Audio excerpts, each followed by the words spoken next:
Welcome, my students. Today, the topic is objective questions related to aromaticity. मैंने already ये पीछे की video में देखिएगा एरोमेटिसिटी से एक लेक्चर मेरा है कि कोई भी कंपाउंड कब एरोमेटिक कहलाएगा और कब वो नॉन एरोमेटिक कहलाएगा, और उससे हमने कि किसी भी कंपाउंड को एरोमेटिक कहने के लिए क्या क्या शर्तें हैं ये हमने उसमें डिस्कस किया है। और आज हम फिर से उसे ब्रीफ कर रहे हैं, लेकिन हम ऑब्जेक्टिव क्वेश्चंस भी आज आपको करा रहे हैं। कंडीशंस उसमें क्या है कि 3 कंडीशन मेनली है कि कंपाउंड साइक्लिक हो, this is the first condition, कि चारों तरफ से बंद हो। दूसरा है कि उस साइकिल के अंदर, रिंग के अंदर, रिंग के बाहर नहीं, रिंग के अंदर जो पाई इलेक्ट्रॉन्स हैं वो हकल्स रूल को फॉलो करें, मीन्स कि 4n+2 पाई इलेक्ट्रॉन्स हो और प्लेनर स्ट्रक्चर हो। प्रत्येक कार्बन जो है वो sp2 हाइब्रिडाइज्ड हो, आइदर डबल बॉन्ड को टच कर रहा हो और आइदर उस पर पॉजिटिव चार्ज हो। ये हमने ऑलरेडी डिस्कस किया है। क्वेश्चंस के रूप में कैसे हम लोग उसको देखेंगे, तो उसको मैं आपको कुछ क्वेश्चंस करा रहा हूँ, बाकी आप करिएगा और नहीं आने पे बताइएगा। कि जैसे हमने आपको कहा कि ठीक है ये कंपाउंड है, कुछ एक कंपाउंड, इसमें से आपसे पूछा जा रहा है कि इसमें कौन कंपाउंड एरोमेटिक है। तो ये कंपाउंड 1 है, कंपाउंड 2 है आपके लिए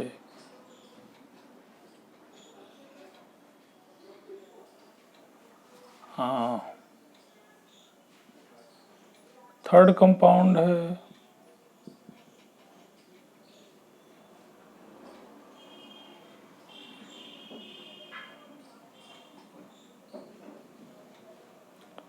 फोर्थ कंपाउंड है,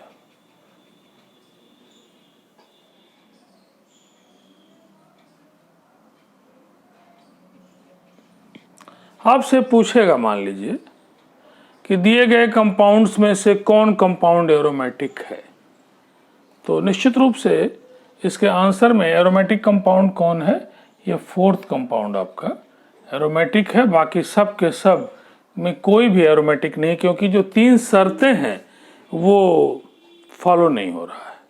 इसमें आप देख रहे हैं कि 4n+2 पाई इलेक्ट्रॉन्स जो हैं वो नहीं पूरा हो रहे हैं, इसमें भी नहीं पूरा हो रहा है। साथ साथ ये जो आपके पास 2 कार्बन हैं जो sp3 हैं, इसमें भी 2 कार्बन sp3 हैं, हकल रूल भी फॉलो नहीं हो रहा।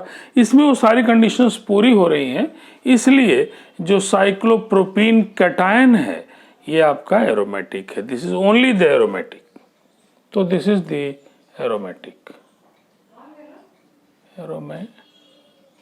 This the aromatic. बाकी जितने भी हैं they all are non aromatic हैं, ये नॉन एरोमेटिक। ये भी हमारा नॉन एरोमेटिक है ना, ये भी नॉन एरोमेटिक है, ये भी हमारा नॉन एरोमेटिक है, ये भी हमारा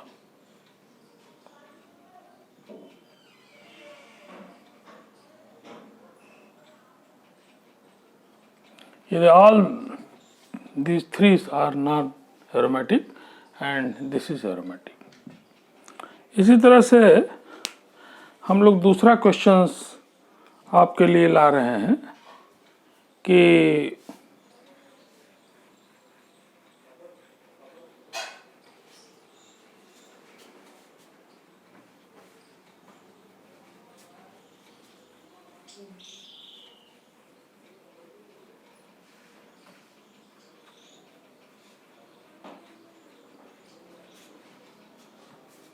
जो हकल्स रूल है, हकल्स रूल में, इन हकल्स रूल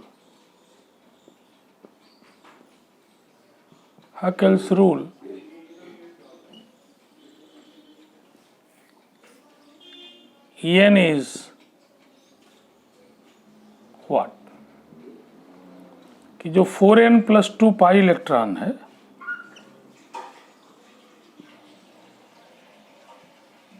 इसमें n क्या है। बहुत बार क्लास में पढ़ाते समय मैंने फील किया है कि बहुत सारे बच्चों से जब पूछता हूँ तो यही आंसर आता उनका कि एन क्या है, एन इज नंबर ऑफ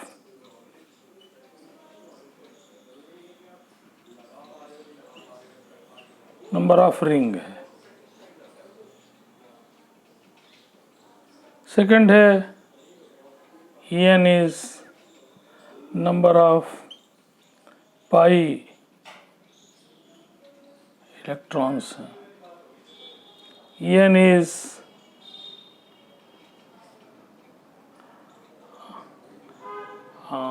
कुछ भी हो सकता है, कुछ एन इज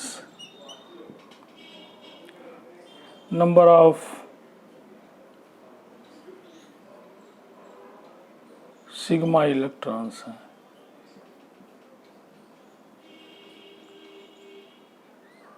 तो इस तरह से ऑप्शन आ सकते हैं।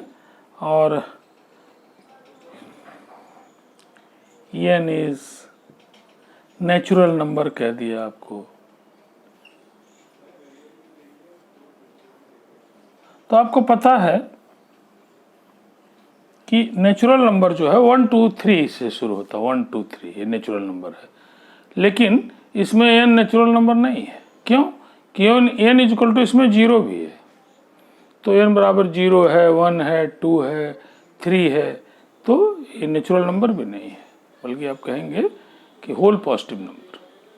तो इसमें एन हमारा N is natural number, N is number of sigma electrons, N is pi electrons, N is number of ring. तो इसमें से कोई भी आंसर सही नहीं है।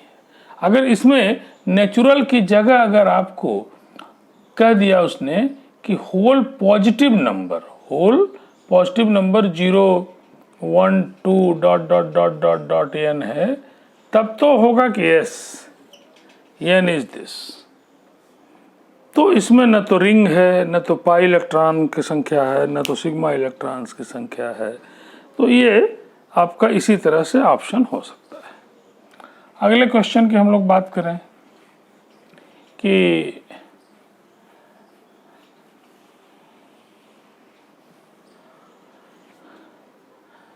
कौन इसमें से एरोमेटिक है, कौन नहीं है। अगेन कि आपके पास क्वेश्चन है कि out of this following compounds which is aromatic. अगर आपसे पूछता है कि which one is aromatic, which one is aromatic, और आपको देता है क्वेश्चन, नाम भी दे सकता है और कंपाउंड भी दे सकता है। ऐसे भी लिख सकता है, इसको रिंग भी कर सकता है। नेप्थलीन है, आप जानते हैं, ये हमारा दूसरा कंपाउंड है जो इस तरह से दे सकता है। और second compound, this is the first compound, the third compound is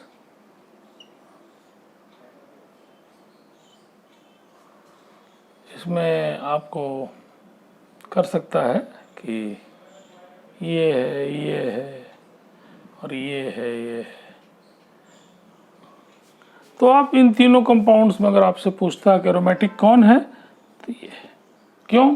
क्योंकि ये 10 पाई इलेक्ट्रॉन सिस्टम है। और आप याद कर लीजिए 4n+2 में अगर n बराबर 0 करके 1 2 3 रखेंगे तो आप देखेंगे 2 6 10 14 इस तरह से आएगा।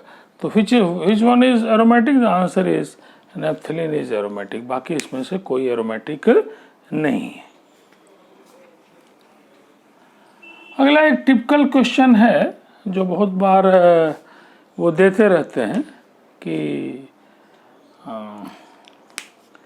ये the following compound is not aromatic, why, है ना। रीजन भी आपसे पूछ सकता है कि जैसे ये कंपाउंड आपसे पूछता है कि ये एरोमेटिक क्यों नहीं है।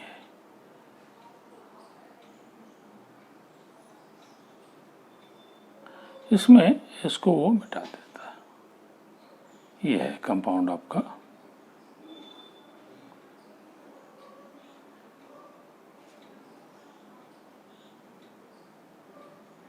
तो देखने में जिनको कम ज्ञान है कि ये साइक्लिक भी है, हकल रूल को फॉलो भी कर रहा है, क्योंकि नंबर ऑफ पाई इलेक्ट्रॉन्स जो हैं वो 10 हैं, और प्रत्येक कार्बन जो आप देख रहे हैं ये सब sp2 हाइब्रिडाइज्ड है।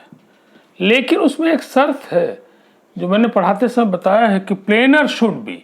तो इसकी प्लेनरिटी को ये हाइड्रोजन कैसे पता चल रहा है कि हाइड्रोजन है? वैलेंसी से आपको पता चल रहा है कि 1 है, 2 है, 3 है, तो चौथी वैलेंसी H से है। इसी तरह से यहाँ पर भी H है, और इनके कारण ये आपस में क्या हो रहे हैं, टकरा रहे हैं, और प्लेनरिटी को क्या कर रहे हैं, नष्ट कर रहे हैं। तो आपसे पूछ सकता है कि ये कंपाउंड हमारा इसमें से जैसे और कंपाउंड आपको दे दिया कि which one is non aromatic, आपसे पूछ लिया तो ठीक है। बाकी आपको जैसे ये बेंजीन है जिसके बारे में आपको पता है कि एरोमेटिक है, और तीसरा कंपाउंड आपको मान लीजिए ये दे दिया इस तरह से, और रिजोनेंस के कारण ये साइक्लोप्रोपीन कैटायन जो इसको ऐसे भी लिखते हैं, तो ये भी एरोमेटिक है, ये भी एरोमेटिक है, और ये भी एरोमेटिक है। अगर आपसे पूछता है कि which one is not aromatic, तो यही हमारा नॉन एरोमेटिक है। अगर आपसे पूछता है रीजन कि ये हकल्स रूल में नंबर ऑफ पाई इलेक्ट्रॉन्स की शर्त पूरा कर सकता कि नहीं कर रहा, कि नहीं कर रहा, हाँ कर रहा है। साइक्लिक है कि नहीं है? फिर क्यों नहीं है? हर एक कार्बन इसमें sp2 हाइब्रिडाइज्ड है, बिल्कुल है। तो फिर क्यों है, क्यों नहीं? जब देखा जा रहा तो नहीं है, तो क्यों नहीं है? उसके पीछे एक, जब अगर आपके पास वो रीजन मिलता है कि इसका प्लेनरिटी नहीं है, it is a non planar, it is non planar, तो यही आपका आंसर होगा, नॉन प्लेनर, नॉन प्लेनर। तो इसी तरह से जो भी क्वेश्चन आएंगे मैं समझता हूँ कि आप इस, अगर आपको ज्ञान है तो आप कर देंगे, है ना। और कभी कभी कॉमन नेम आपको दे देता है, ट्रोपोलियमाइन, मैंने आपको बताया है कि वो हेप्टाट्राइन कैटायन है, और उसको हम लोग ट्रोपोलियमाइन भी कहते हैं। तो कई बार कॉमन नेम भी देता है, तो आपको कुछ कॉमन नेम जो इक्का दुक्का है उनका भी ज्ञान आपको होना चाहिए। और देख लीजिएगा ऑब्जेक्टिव में, बाकी जो क्वेश्चंस होंगे वो आप कर लेंगे, तो एरोमेटिक कंपाउंड से आप बता सकते हैं। और कुछ टिपिकल एग्जांपल्स जो हैं वो ये थर्ड ईयर में भी हैं, बीएससी के पार्ट 1 में भी हैं। ये आपका पायरॉल है, आप जानते हैं, this is pyrrole. Pyrrole is aromatic compound है, वेल नोन है। तो आपको पूछ सकता है कि पायरॉल जो है वो एरोमेटिक है कि नहीं है। तो यस, एरोमेटिक है, क्योंकि ये जो लोन पेयर हैं ये सेक्सटेट बनाने में काम आ रहे हैं। तो पायरॉल हमारा जो है वो है। अगर आपको कहता है कि ये कंपाउंड, तो ये हमारा पाइपरिडीन कहलाता है, तो ये पाइपरिडीन हमारा जो है वो नहीं है। तो आपको पूछ सकता है कि विच वन इज एरोमेटिक, आपको दे दिया है, पायरॉल है, ये पाइपरिडीन है, और तीसरा कंपाउंड आपको मान लीजिए दे दिया उसने, कोई भी नाम लिखना आपको आता है, ये हमारा डाइन है। नाम कैसे लिखेंगे? 1 2 3 4 5 6, तो 1 4, और साइक्लो हेक्साडाइन है। तो ये 3 कंपाउंड हैं, और चौथा कंपाउंड है आपका साइक्लोप्रोपीन कैटायन, नहीं बल्कि साइक्लोप्रोपीन है। तो आप देख रहे हैं कि ये भी और ये भी, ये तीनों शर्तों पूरा नहीं कर रहे, ये भी नहीं कर रहा है। तो which one is aromatic? The answer is this is the aromatic, this is the aromatic. क्यों? क्योंकि इसका जो लोन पेयर है वो सेक्सटेट बनाने में काम दे रहा है। एनएमआर में जब आप पढ़ेंगे आगे क्लासों में तो देखेंगे ये भी एक शर्त है, पीटर साइज में दिया भी है कि अगर आपको एरोमेटिक कंपाउंड चेक करना है तो उसको अगर आप 1H एनएमआर देखेंगे तो 6 और 7 के बीच में उसका हाइड्रोजन का जो एनएमआर है 1H एनएमआर वो आपको आएगा। तो भी एक शर्त है और दिखाई पड़ रहा है। इसी से बेसिसिटी के भी क्वेश्चन आ जाते हैं कि कौन ज़्यादा बेसिक है कौन कम बेसिक है। उसमें ही कि एक तो पिरिडीन और पायराल के केस में पूछ लेता है कि कौन ज़्यादा एरोमेटिक है कौन कम एरोमेटिक है, लेकिन दोनों एरोमेटिक हैं, है ना। तो एरोमेटिसिटी के लिए जो क्वेश्चंस आएंगे उसमें बेसिक नॉलेज यही है कि कंपाउंड जो है वो साइक्लिक हो, याद कर लीजिए। दूसरा कि उसमें जो पाई इलेक्ट्रॉन्स हैं वो 2 हैं या तो 10 हैं, है ना, 6 हैं या 14 है, इतने में ही आपके क्वेश्चन सब आने लगते हैं। एन जो है वो 0 1 2 3 अगर 4n+2 में रखेंगे तो आपको यही नंबर आने लगते हैं। और तीसरी शर्त है कि वो प्लेनर हो, है ना। अगर किसी कारण से प्लेनरिटी नष्ट हो रही है, कोई भी अगर ऐसा कारण है कि जो प्लेनरिटी को नष्ट कर रहा है तो फिर एरोमेटिक कैरेक्टर उसका ख़त्म हो जाएगा, एरोमेटिक नहीं रह पाएगा। प्लेनरिटी एक इम्पॉर्टेंट कंडीशन है, जैसा कि अभी मैंने आपको एक एग्जाम्पल में दिखाया है।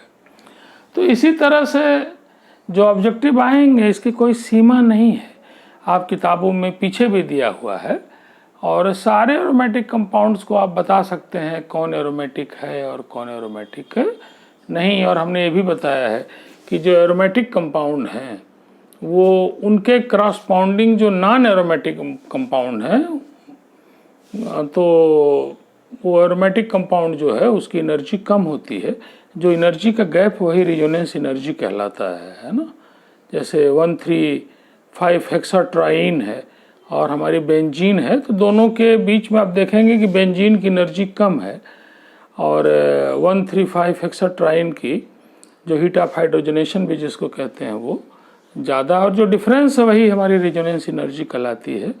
तो अगर साइक्लिक कंपाउंड की एनर्जी कम है और क्रॉसपाउंडिंग ओपन चेन की ज़्यादा है तब तो हमारा वो साइक्लिक कंपाउंड अगर सभी शर्तें पूरा कर रहा है तो एरोमेटिक है।